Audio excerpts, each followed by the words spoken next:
It's time to talk about all the refines of 2024, the best, the worst, and everything in between. In this video, I'm going to be going over all the refines, focusing on the refines that either moved up or down a tier, as well as the top 5 refines in my opinion, going over why they're so powerful in the different game modes, and some sample builds as well. If you'd like to hear about any of the other refines, make sure to go check out my original analyses. There's a video for each of them. With that said, let's jump into D tier. Down in D tier, I have the bottom 4 refines in my opinion. We have Male Fallen Corrin, Triandra, Mustafa, and Solon. So the one I really want to talk about is Mustafa and Corrin. As a plus 10 male Corrin, however, I just think his refine has completely fallen off, and part of the reason is that it's because of the conditions of the weapon itself.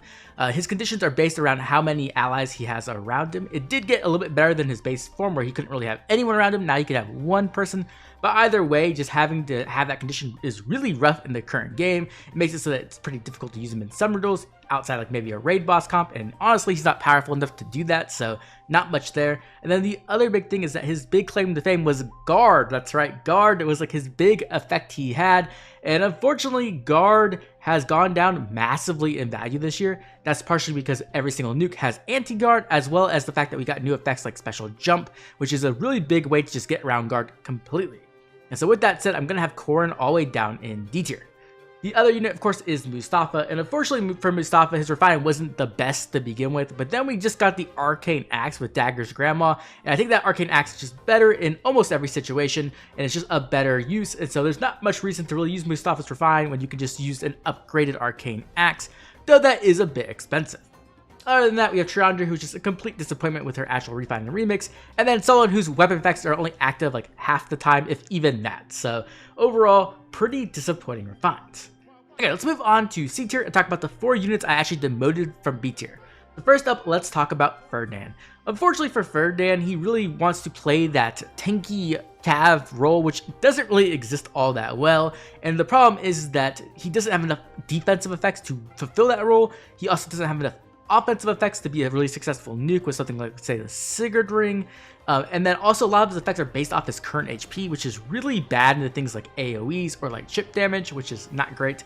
And then lastly, the big thing is that he doesn't really have any good support effects, like a unit like maybe like Dwessel, who has pretty solid like defensive effects and offensive effects, but mostly those support effects that he can share with his allies really makes him stand out. So unfortunately, we're gonna have to put Ferdinand down in C.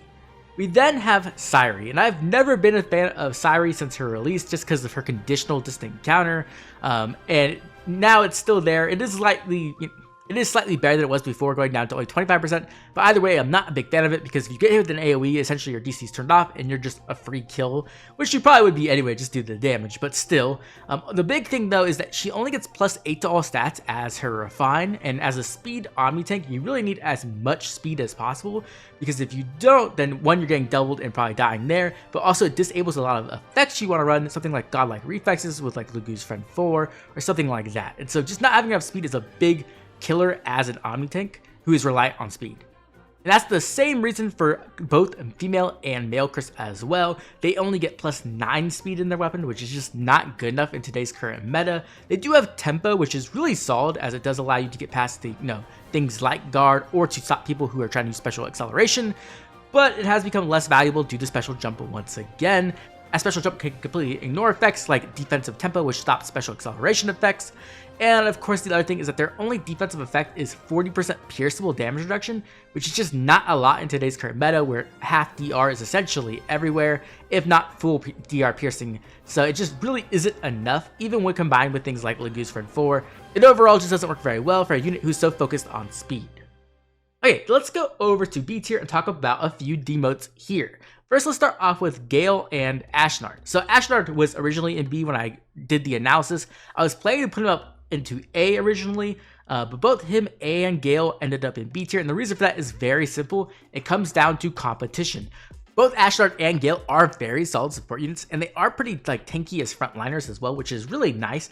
But the thing is that they're competing with Seth, and Seth just offers so much more in that same role that I would never use Ashnard or Gale really, because Seth just does a better job, even though he really isn't as tanky as either of them. And so because of that, I'm going to have them both down into B tier. After that, we're going to have Julian. Julian's lack of slaying really hurts his offensive power. It makes it so it's pretty difficult to use lethality consistently. You essentially have to like fully invest into like a Marth Ring, Times Pulse, and maybe even Times Pulse Echo to get it off really consistently, which is a big deal. His unique niche of being like cav effective and having Hardy Bearing is a solid niche, but honestly, it hasn't found any use in the current meta. And so overall, I just think this Refined is a bit lacking, so I'm going to demote it down to B tier. And then lastly, we have Gangrel. And Gangrel had a pretty solid refine at the beginning of the year, but over time, he's just not been able to keep up with the like insane amount of power we've gotten on like Omni tanks like Lagoose Red 4, but even more so now with like our Shield Fighter saves, he just really can't do anything to them. Part of that is just being an older unit, but part of it's also his lack of slaying, which once again makes him a bit more difficult to build, as you have to really invest into cooldown so that he can use lethality. And then even then, it's not ultra consistent where you can get like maybe even multiple off. It's only one. And because of that, it kind of holds him back. Even though he does offer some pretty good support, it's just not at the same level as other A tier units, so I'm going to have to downgrade him to B as well. Okay, now we're going to talk about A tier. In A tier, there's a lot of great refines here I could spend a lot of time talking about. But if you want to check any of those out, I do have videos for that, so go ahead and look at that. The two refines I did demote from S tier down to A is first Young Merrick. So Young Merrick actually got a pretty solid refine. He has a lot of the key effects you really need, like let's say true damage and anti-guard, which is really nice. But he does not hit that like critical level of power where he can nuke units in today's meta. Like even like the Omni tanks that aren't like super strong, he might struggle against. And when it comes to like Shield Fighter, he absolutely struggles against that really hard. So even though it is a really solid refine, once again, it's just not keeping up the same power level as the refines above it. So I'm gonna have to downgrade Young Merrick down to A tier. Okay, so if you checked out like my Merlinus part of the video that I released this month, you'll know that I kind of half-jokingly put him in S tier. He does have some really unique, cool things like the warping that he can go essentially anywhere, and because he doesn't really need to nuke, you can put pass on him, and then he doesn't have any way to stop him from warping, which is really cool. He's also a cav, which means that he can use things like the new Shadow Shift skill on Layla, so you can do the little swap, which is also really cool, which also allows him just like to have some really solid mobility. But the truth is, I was kind of expecting Shadow to drop like a meme video of like Merlinus killing Duofiorm or like doing something insane, and like Shadow never did that. So because he didn't like live up to his meme responsibility, I'm gonna put Merlinus down into A tier. Okay, now let's move on to S tier. This is where some of the biggest refines of the year are, in my opinion. But the one refine I upgraded from A tier to S tier has to be Gatry. Oh man, this unit. I thought he was good, but like once I started using him and actually invested into him myself, I saw just how powerful he can really be and how flexible he is in the current game. Now, the big thing about him is that he has defensive special jump before the foe's first attack, which is like the same effect you'd see in something like Shield Fighter, right? Which is really good. And what this allows him to do is take full advantage of like the new twin save skills, and then also because of the new Wily and Slick Fighter skills that give 20% flat DR, it stacks with his own flat DR, just making him really difficult to take down and really strong. I don't really think he's like a top 4 save unit, but he's definitely up there, and especially because he's an older unit and getting this refine is really impressive, going from essentially an inheritable weapon to a very good save weapon. So overall, very impressed with Gatry, especially as a near save. So I'm going to put him up into S tier along some of the other greats of the year like Ashera, Legendary Female Corrin, Atri with her anti-Pathfinder I love, Feud on Veronica is super underrated. Brian Micaiah would be probably a little bit higher if it wasn't for the fact that the two Micaiah showed up and kind of stole her job. We also have Summer duo Byleth, who was pretty solid, and then Ingrid as well with all of her crazy support. But with that said, let's move on to the top 5 refines of the year. The 5 refines that I thought really did have an impact on the game overall and are just really a power level higher than the ones below them. Starting off with number 5, the refine I got the most wrong this year, it's Lilith. Lilith is a really good unit. Like, holy crap. Man, I think I had her like in B or C tier originally, and she has just proven me completely wrong. This unit offers like decent support with her visible speed, defense, res, and dodge buffs, which are really nice actually. I think dodge on Brave Folks has just made him actually better, which is kind of crazy because it is pierceable DR. But either way, it is pretty good. But the thing that really makes her stand out, is my opinion, is like the global warping alongside all that true damage. Like, I kind of underestimated just how much true damage that really is. And it allows Lilith to hit way harder than you would imagine, especially when you are optimizing for like a beast skill that gives more damage. The thing that really pushed Lilith over the top, in my opinion, and really made me want to put her in top 5, is the introduction of Barricade. Barricade has allowed Lilith to become absolutely bonkers good as a support unit. She essentially allows you to use a dive bomb team but have the safety of Gatekeeper built in on an actually good unit, which just makes her really powerful overall. When it comes to some of her builds, you do have a lot of options as well. You don't really need to hyper invest into her to make her good. Even the budget build, like the one I'm showing here with the Clash, Dive Bomb, and Rain Snap, makes her really nice, offering some great mobility support while still getting that damage. But then you could go for like a max damage Lilith as well, getting a Cultist Strike, Excel, and then even Deadly Miasma. What this allows you to do is essentially jump in, absolutely murder something, and also put down really nice terrain for other units to follow up, or just to cripple the enemy team so they really have a more difficult time getting revenge kills. And this is also while offering Soaring Echo support, which is just really fantastic. But in my opinion, the best build is going to be the max support build. I really love Barricade on Lilith. Obviously, it's very expensive, but what this essentially allows her to do is to be that anti-warp unit in the beginning of the match in SD, but then later on, she can come in and kill things after maybe following up on like a unit like Sigurd or like Felix, right? And the anti-warp makes it much more difficult for them to get revenge kills sometimes. And it just really compounds with her overall support. And I think it just makes that Lilith like an absolutely fantastic unit in so many teams, but especially in dive bomb teams, which are a ton of fun to play. In fourth place, we're going to have one of my favorites, Pirate Tibarn. Pirate Tibarn is one of the units that literally started my YouTube channel alongside Paul and Edelgard. So seeing him getting such a wonderful refine has made me extremely happy.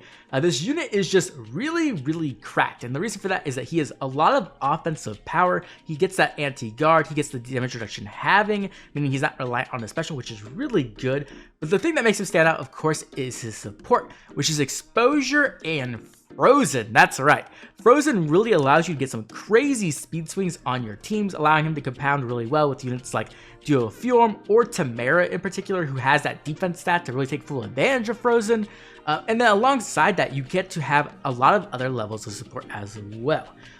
So we do have like a thing like this budget build, which is essentially just going for as budget as possible with like Soaring Guidance and Attack Defense Clash and a little bit of Trace. But then you get to the AoE nuke build, and this is if you really want to see Tibarn kill some things. You can go for like the Solid Ground with Blazing Wind, Beast Threaten, allowing him to get easy charges on his specials, and then Momentum being the real thing to like cap it out, allowing you to get off those AoE specials consistently. But of course, the best build in my opinion is the Max Invest build, where Tibarn just goes full support. You get to have Sturdy Beast, which does give him non-pierceable DR, which makes him much more difficult to take down than you would think, especially combined with the Excel's flat DR as well. But then you have Speed Defense Detect. Now, once again, this is extremely expensive, but it offers so much support because Tibarn naturally does exposure, so he doesn't need to do like a swap or something like that to activate it. Instead, you're essentially giving low speed defense support to your entire team, which is extremely relevant in our current speed meta. A lot of the ways you kill those really powerful shield fighters is quadding them, and so being able to give that out is really nice. And combining that with his own exposure gives them up to 10 true damage per hit. And when they're quadding, that's an extra 40 damage. So absolutely insane support there. But then just like Lilith, you get to have Barricade. And so you get to have the Gatekeeper effect, but once again, on a really fantastic unit. Unlike Gatekeeper, who really struggled to kill things or to even tank things occasionally, Tibarn does not have that problem. Tibarn offers insane mobility with Soaring Echo. He has his own insane mobility, being a flying beast unit. He has the ability to kill things while offering absolutely ridiculously good support, right? You're getting exposure, frozen, low speed defense, and anti-warp on one unit. Like, I really cannot sing the praises of this unit enough. I've been having an absolute blast with this unit, and he's been putting in a ridiculous amount of work. The one thing I will say is that he doesn't have Canto in his weapon, which means you need to get Canto from somewhere else, either from something like the Sigurd Ring, which isn't the best feeling because he can naturally have 3 movement. But the really thing we're waiting for is like Beast and Trace 4, which will give him a transformation effect with that Canto as well. So when that comes out, that will probably be one of his better beast skills other than Speed Defense Detect for the full support build. Either way, massive fan of Tibarn. Let's move on to number 3. In third place, we're gonna have Mythic Thor, and man, is this refine and remix crazy good. Now, it isn't perfect, I will say that, but it's very close. So what essentially you're getting here is just a ton of damage, a nice daunt, guaranteed follow-up attack. You get a Dole of Foes bonuses, which makes her extremely good killing things. She gets true damage, she gets Canto 2, giving that really nice mobility. She gets flat damage reduction, but the thing that makes her really stand out more than anything else is damage reflection. Damage reflection is so insanely good in this meta, but especially on Thor, who can run something like Attack Defense XL or like Guard Bearing 4 or even Reopening, right? It allows her to just have so much damage coming into her reducing it so much and then throwing it back at the enemy. You combine that with her remix of World Breaker, which not only gave out Omni Guidance, that's right, Omni Guidance, absolutely insane, but also special jump support, special acceleration support, and giving her herself special acceleration and special jump too. And this really allows Thor to be just an absolutely insanely good unit, not only as a support, but as a melee nuke as well. Now, when it comes to her builds, you obviously have like the budget Gale Force build. You're just gonna throw a Sigurd ring on her, put some Clash on her, and give her Wings of Mercy, and she's pretty much gonna be able to do her job. She'll be able to warp and activate Gale Force on that first hit, as long as the unit doesn't have guard, and then do her job there, allowing everybody else to get that support as well. You also have the Max Invest Gale Force build as well, just going with Wings of Mercy 4, not the biggest change there. But the one that I really love, of course, has to be the Damage Reflection build for SD. And the secret tech here is Pavis. Pavis is so good. What this essentially allows Thor to do is she engages on the foe, and if they don't have no follow-up, she's going to hit them. They're going to hit her back extremely hard. But Pavis will eat most of that damage. Attack Defense XL will eat a lot of it, and so will Reopening. And then on that second hit, Thor just hits like an absolute truck. My Thor has been able to do crazy things like kill Nidhogger just immediately, just completely explode this unit who is really difficult to kill. She is just super ultra fantastic. The Sigurd ring is amazing on her. So is the Celica ring as well, if you want to go that direction. Either way, I think Thor is just one of the best units in the game currently. She's absolutely fantastic on Asher season, not only as a Gale Force unit, but also as a special jump support for those Omni tanks who need it, like Ike or Tamara. And in SD, she's just easily one of the best support flyers alongside something like Attuned Micaiah. So really just overall, cannot be more impressed with Thor and absolutely love her. But let's move on to number 2. Okay, here he is, the best free-to-play find of the year, Seth.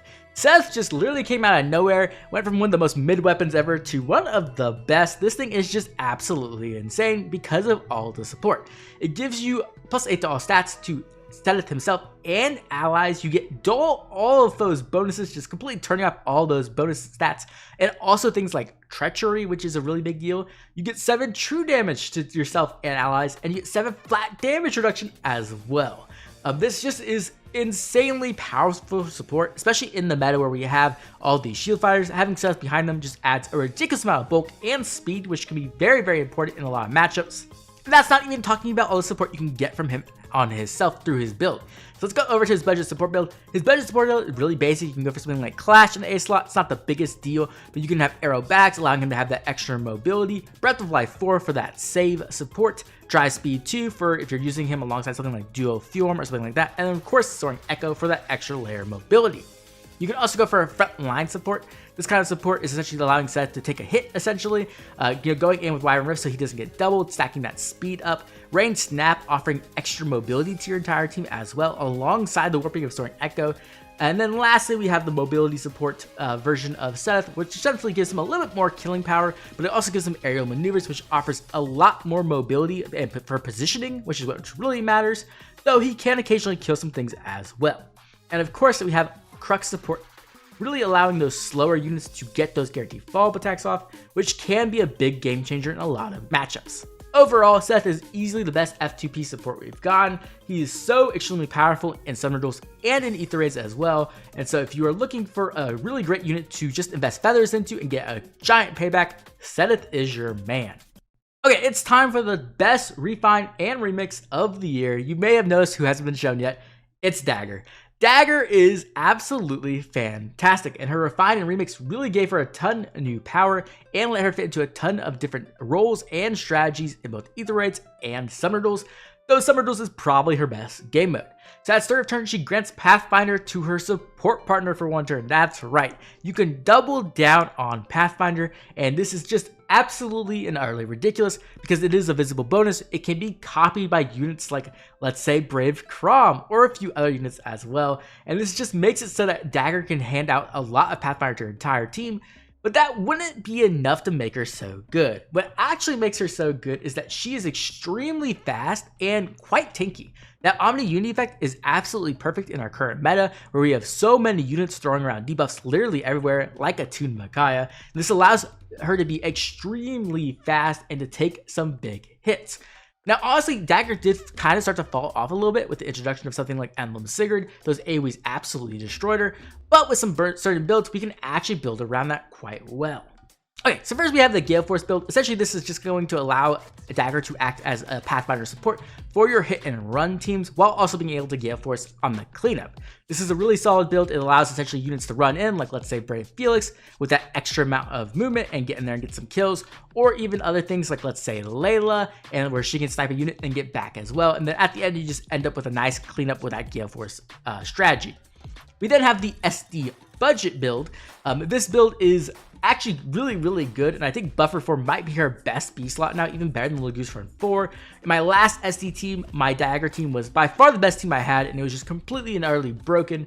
And I was essentially running this build, but with a little bit more upgrades. Essentially what makes this so good is that one, Dagger is naturally really fast, but attack speed unity is going to really boost her speed as well. But then the other thing is that you can support her with a lot of different speed supports, like Seth, but also one more we'll be talking about a little bit more. And then lastly, we have the SD Max build. Essentially what you're going here is bonus doubler, Laguz Friend, Firm, Canto Curb, just making sure that you can't get your units turned off, and then Times Pulse as well, which lets you charge that godlike reflexes without having to rely on the Marth Ring. Now, here's the thing. You can run Buffer 4 instead of Laguz Friend 4, and the reason why you want to do that is because what it does is actually give you AoE damage reduction, which makes her much better against Emblem Sigurd. I'll show that build now. This is what I used in my SD. Harsh Command Plus is also really nice for those units who are trying to turn off that extra movement, but also Reposition Gate is fantastic, as Dagger can essentially reposition a unit above her, and then because they have Pathfinder, you can move forward. Once again, just getting way more mobility for your entire team. Overall, I think Dagger is just absolutely insane, especially combined with the new Ninja Tharja, which just gives her absolutely ridiculous amount of speed and damage because of that minus defense buff, which allows her to just absolutely one-shot things like Emblem Sigurd. Even Brave Felix can really struggle against Dagger as well, and I think it just makes Dagger one of the best frontline units for a lot of teams if they are really focusing on mobility and that Pathfinder effect. Okay, and with that, that is going to be my refined list for 2024. Overall, pretty solid year. We have a lot of units in S+, S, and A tier, and even the B tier refines weren't all that bad. And so overall, I think there's very few losers in this year, and I actually think IS did a pretty good job with their refines this year. But now I'd love to hear from you. What do you think of this refined tier list? What would you move up and down? Which of these refines are your favorites? Which ones have you been investing into really heavily and been using a ton? Maybe there's a few in here I'm sleeping on, and I'd love to hear what you think about that. As always, I'd like to thank all my members for their constant support, and if you enjoyed the video, like, subscribe. This has been Oblivion. I'll catch y'all later with more Proud Heroes.